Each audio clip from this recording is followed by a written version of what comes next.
फुटबलको सबैभन्दा ठूलो महाकुम्भ फिफा वर्ल्ड कप जित्नु हरेक देशको सपना हुन्छ। 1930 देखि सुरु भएको यो प्रतियोगितामा अहिलेसम्म केही देशले मात्र विश्व विजेता इतिहास बनाएका छन्। आज जानौ कुन देशले कति पटक विश्व कप जितेका छन्। ब्राजिल 5 पटक। विश्वकप इतिहासको सबैभन्दा सफल राष्ट्र ब्राजिल हो। पेलेको युगदेखि आधुनिक फुटबलसम्म ब्राजिलले आफ्नो जादु देखाउँदै आएको छ। जर्मनी 4 पटक। अनुशासन र उत्कृष्ट टिम खेलका लागि चिनिने जर्मनले 4 पटक ट्रफी उठाएको छ।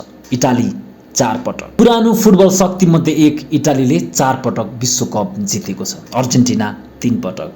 म्याराडोनादेखि मेस्सीको नेतृत्वमा अर्जेन्टिनाले 3 पटक विश्वकप जितेको छ। फ्रान्स 2 पटक। जिनेदिन जिदानदेखि एम्बापेसम्म फ्रान्स विश्व फुटबलको ठूलो शक्ति बनेको छ। उरुग्वे 2 पटक। पहिलो विश्वकप विजेता उरुग्वेले 2 पटक उपाधि जितेको छ। इङ्ल्यान्ड 1 पटक। आफ्नै भूमिमा भएको विश्वकप जित्दै इङ्ल्यान्डले इतिहास बनाएको थियो। स्पेन 2 पटक। टिकीटाक शैलीको उत्कृष्ट फुटबल खेल्दै स्पेनले 2010 मा पहिलो उपाधि जितेको थियो भने भर्खरै सकिएको 2026 को वर्ल्ड कप पनि स्पेनले हात पार्न सफल भएको छ। विश्वकपको इतिहासमा अहिलेसम्म 8 वटा देशले मात्र फिफा वर्ल्ड कप जित्न सफल भएका छन्। ब्राजिल सबैभन्दा अगाडि छ भने स्पेन पछिल्लो समयको विश्व विजेता हो।